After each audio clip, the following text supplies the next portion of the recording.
You need a scorecard to keep up with all of the lawsuits linked to rules in North Carolina elections, but there's at least one recent development that seemed worthy of discussion with Jon Guze, Director of Legal Studies at the Locke Foundation. Jon, we saw an order Wednesday from Federal District Court Judge William Osteen, and he's not pleased with the State Board of Elections. Why is that? Yes, well, it's very, very interesting. He's obviously not, you're right, he's not pleased. And here's what happened.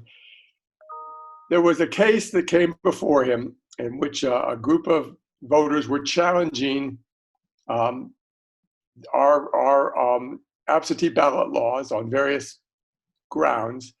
And for the most part, he just brushed them off. He said, you don't really have standing. There's no real issue here.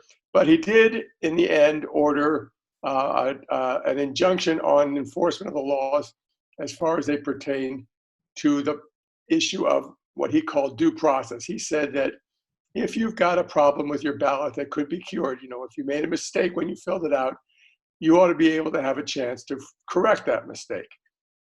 And so he told the Board of Elections that they had to provide some kind of a system in the process that would allow voters to correct curable mistakes on their ballots.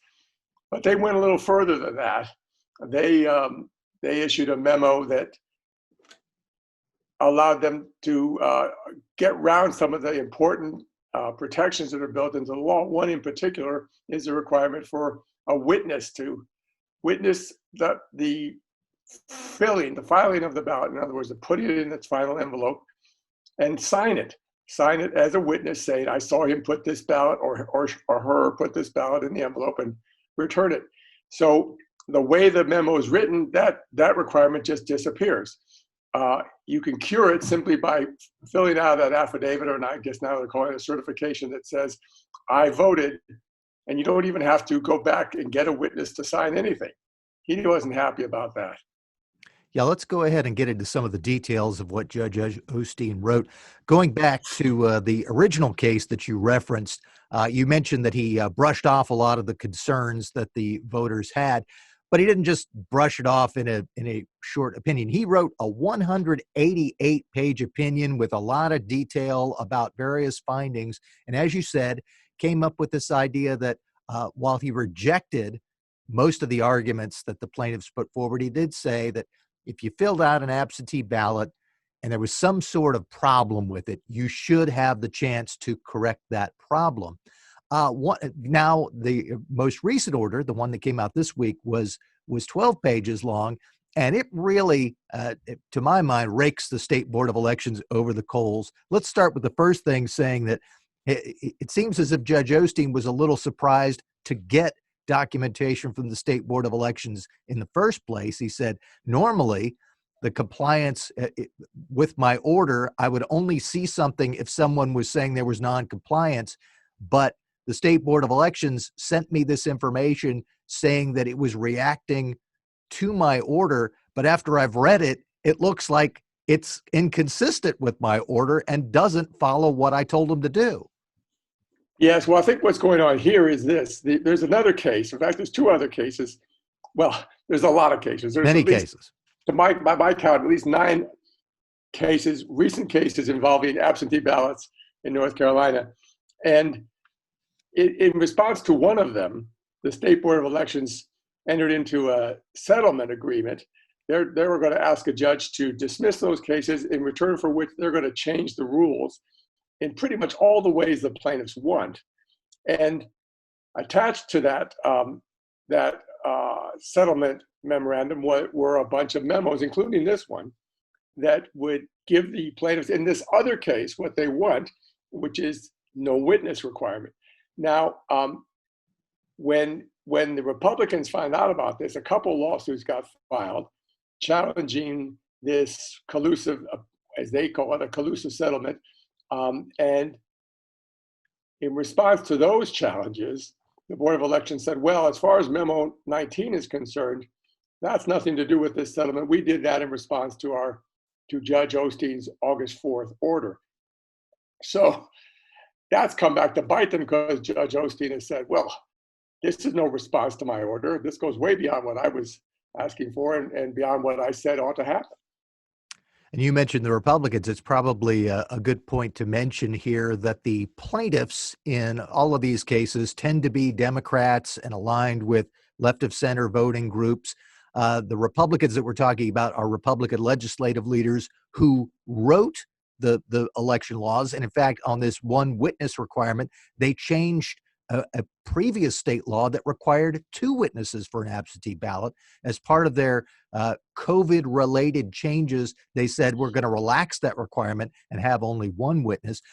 Judge Osteen, in looking at this response, says because silence could be misconstrued as approval, that he came out and actively said that he doesn't find that this effort to change and perhaps gut the 1 witness requirement would be consistent. And then I want to quote this because this was very interesting from the 3rd page of his order. He says, it appears to this court, meaning his court, that the memo that we're talking about issued by the North Carolina State Board of Elections may be reasonably interpreted to eliminate the 1 witness requirement under the guise of compliance with this court's order. He actually uses the term guise, saying Yes. that it appears the State Board of Elections is trying to use his order to do something else that is completely inconsistent with it. Well, that's certainly what appears to be happening here, and it's great that he's called them out. They had it coming, I would say. But I want to say something else about this case and the whole situation we're in here. You know, it shouldn't have taken, I mean, in addition to 180 pages of opinion, there's a lot of addenda attached. There's over 300 pages here just in this opinion on a motion. And this comes on top of all the briefs, the complaints, thousands of hours of expensive lawyers' time, all of this because the Democrats are still not satisfied with our very, very lenient, generous absentee ballot rules. You know, the states don't have to allow absentee ballots at all. And in this case, not only do we allow anybody who wants to file an absentee ballot with no excuses, we even took away some of the fraud and ballot harvesting protections that were previously in the law to make it even easier on account of COVID-19. The fact that we're dealing with all these cases, nitpicking over details of election law frightens me very, very much because the point of elections is that we can have a peaceful transition of power. That can only happen if the parties and the public accept the results. But all this lawfare over election laws, it's undermining the public's confidence, and it indicates to me that the Democrats aren't going to be satisfied with the results. They're going to fight over them for weeks and months after the election. I find that scary. Turning back to the particulars of this case, it appears Judge Osteen is going to have a status conference on all of this next week. Meanwhile, you have already referenced there are other court cases, state legislative leaders, and the Trump campaign and Republican National Committee, I believe, have filed separate lawsuits challenging what's happening in this settlement that produced the memoranda that we're talking about. So still plenty of legal action to come. At one point in Judge Osteen's order, and I've heard this word circling around as well, so I want to get your thoughts on that. There is this idea of Purcell, an old case that has the shorthand Purcell that says that elections shouldn't have the rules changed after the voting's already started, or don't change the rules on people in the middle of the game. Do you think that some court somewhere along the line is going to say, look, voting has already started in North Carolina, you can't make more rule changes now? Well, I certainly hope that's what's going to happen. I hope that both of the federal courts that are going to hear the challenges to this settlement will say you can't do this at this point. It's not just unconstitutional in as much as the Constitution gives the state legislatures the power to make voting rules in federal elections, but it's also just a bad policy. And Purcell said, in that case, the Supreme Court said you shouldn't change rules too close to an election. But in this case, they're changing rules after the election has already started. We've got thousands of ballots already filed. So I would hope, based on that precedent, based on good sense, and based on the Constitution, that both federal courts who hear these Republican challenges will say, this settlement is no good. We're going to throw it out.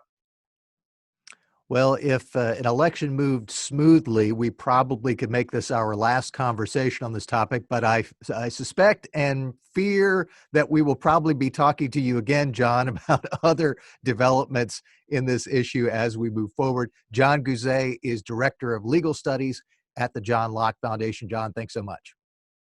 Thank you, Mitch.